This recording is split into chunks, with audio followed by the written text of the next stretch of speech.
Best On Us Coaching, c'est une franchise de coaching, donc c'est-à-dire qu'il y a une marque qui est déposée qui s'appelle Best On Us. On a souhaité monter un réseau de coachs.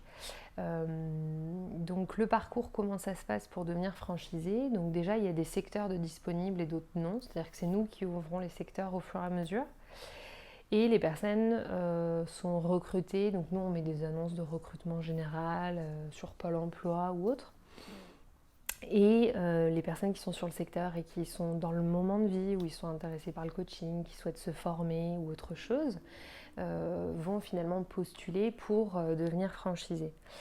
Comment ça se passe ensuite? Donc nous, on valide les candidatures et on passe, il y a quelques entretiens. Ensuite, la personne signe un contrat de franchise, donc elle devient officiellement membre du réseau Best On Us, donc elle peut utiliser la marque et la notoriété en cours de construction autour de la marque.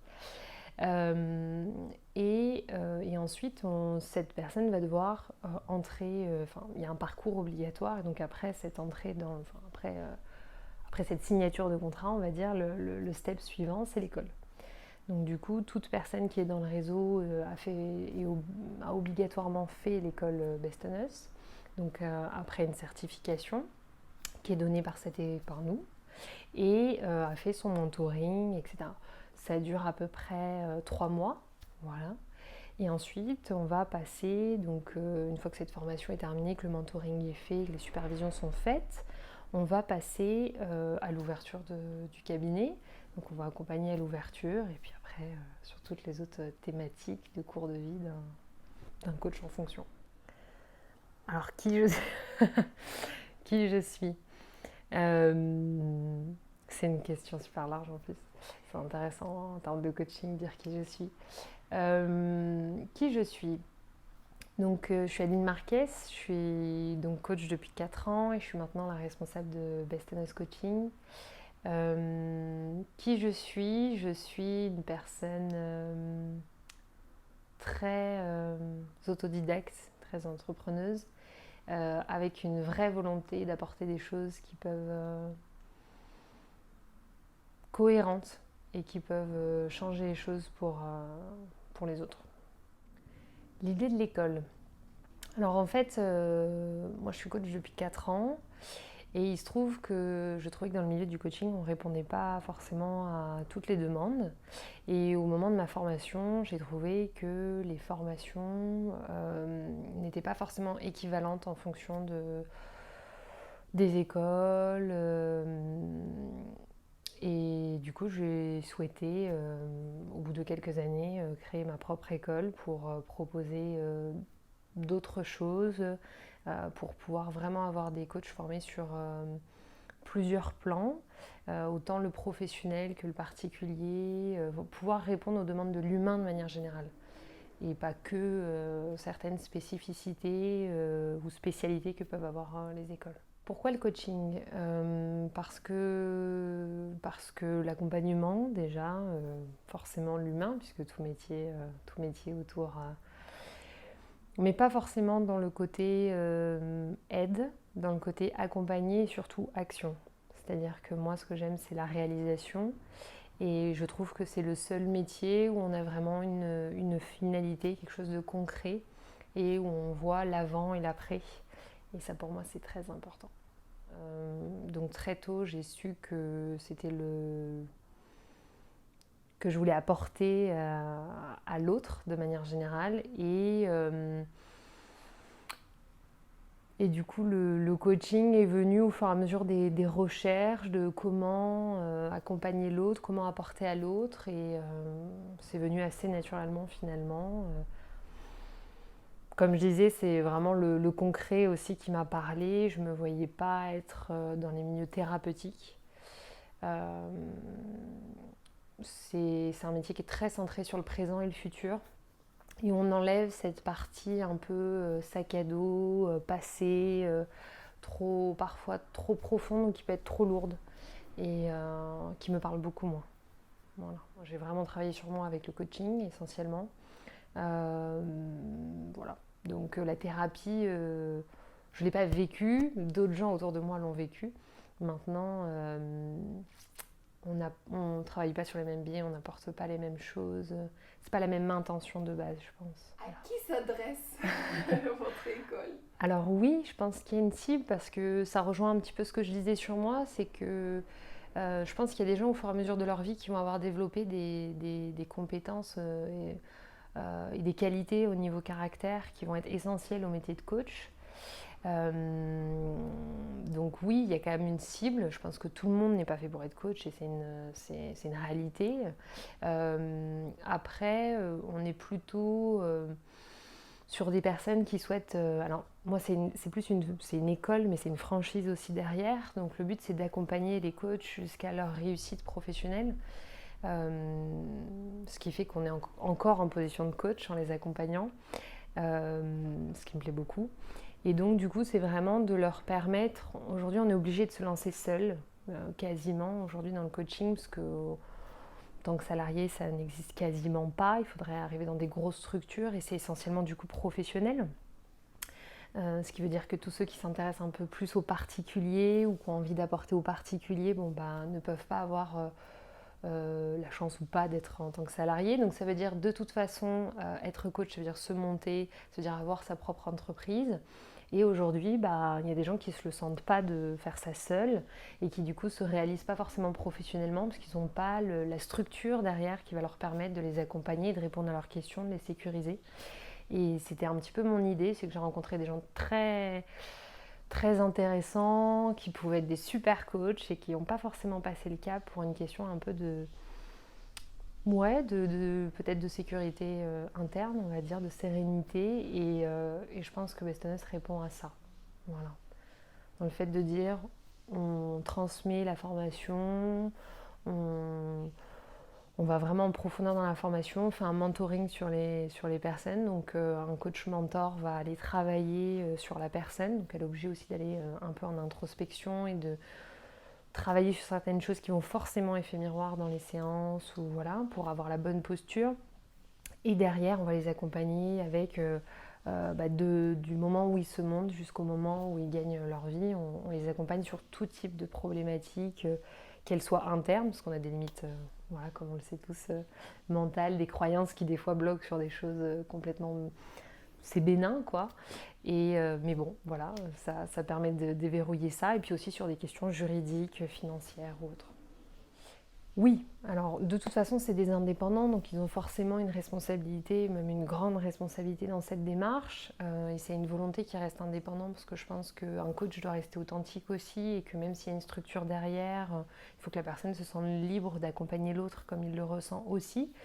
Mais on va accompagner quand même à trouver la clientèle dans le sens où on va s'occuper du référencement pour tout le monde du site internet. On a le même site internet qui est bien référencé, on fait de la publicité pour eux, on gère pour eux les flyers, donc ils n'ont pas besoin de trouver le professionnel qui va faire les jolis flyers. Voilà.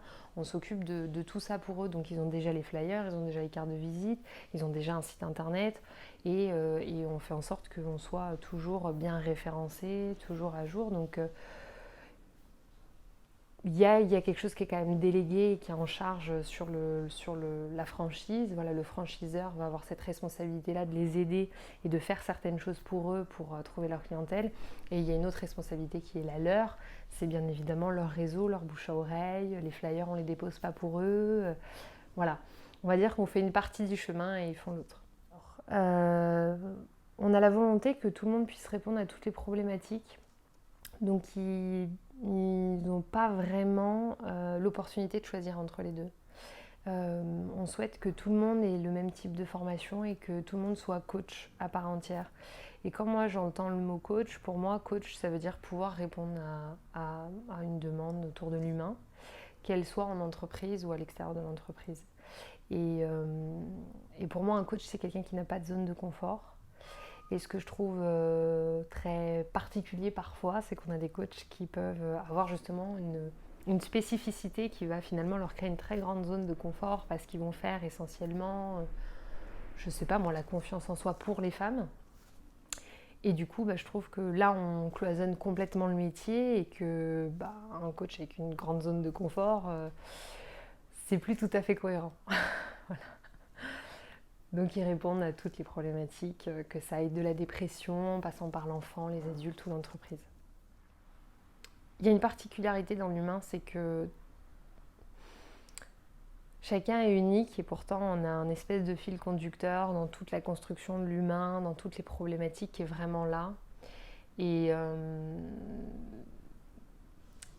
c'est un peu flou de dire on peut répondre à tout et à la fois ce serait pas très vrai dans le sens où déjà il faut que ce soit une problématique à laquelle on peut répondre avec du coaching parce qu'il faut vraiment différencier le coaching des autres types d'accompagnement.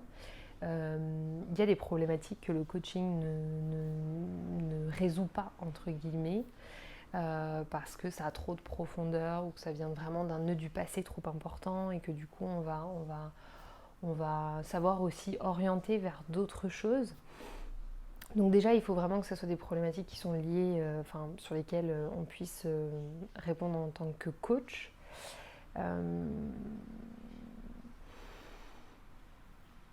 Des exemples, c'est compliqué dans le sens où on va faire l'estime de soi, la confiance en soi, l'affirmation de soi. Et quand on dit ça, c'est encore très large parce qu'en confiance en soi, il y en a qui ont peur du jugement. Il y en a d'autres qui vont avoir au contraire une peur plutôt autour de l'après, qui vont se créer. Enfin, c'est très particulier parce qu'on a.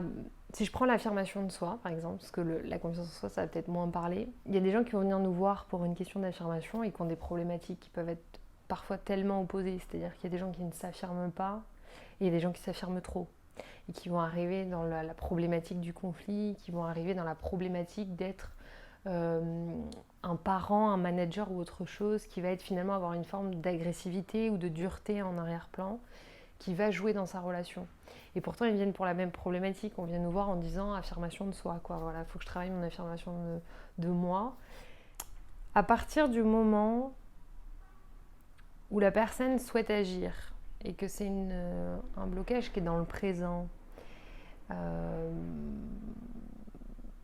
et je dis bien agir. Je pense que c'est le mot. À ce moment-là, je pense que le coaching peut y répondre. Voilà. Si c'est une problématique du présent. Et après, quand je dis que c'est large, c'est qu'on a la volonté de répondre à tout. Donc du coup, avec un enfant, on ne va pas utiliser les mêmes méthodes qu'avec un adulte qui est terminé, sa construction est plus ou moins terminée, en tout cas ses bases. Et en entreprise, on n'utilise pas non plus les mêmes méthodos parce qu'on ne peut pas. On va aller en profondeur, mais il y a des choses sur lesquelles on va pas toucher parce qu'on n'est pas dans le même cadre. Donc en fait, c'est super large, quoi. Donc nous, les thématiques générales, on va dire que c'est estime de soi, confiance en soi, affirmation de soi, gestion des émotions, dépression, management, organisation, cohésion d'équipe, voilà, c'est l'humain. Qui est coach ? Qui est coach ? Toute personne qui a une capacité, qui a une certaine sensibilité, que ce soit une sensibilité à son monde extérieur, que ce soit une forme d'empathie, toute personne qui a une capacité à vouloir se mettre entre guillemets au service de l'autre, c'est-à-dire avec une certaine écoute de l'autre, parce qu'il y a une vraie écoute dans notre métier, et à la fois avec une vraie affirmation de fond, parce que, alors on travaille en mentoring, mais parce qu'on est obligé de canaliser, de recadrer, d'être un peu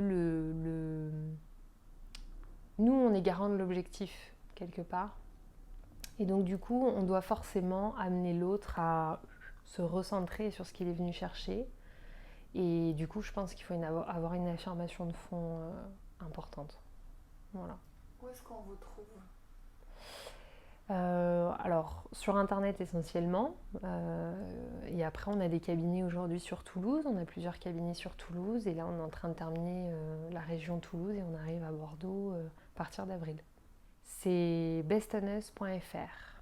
Donc www.best, donc meilleur en anglais, -du 6on-us.fr.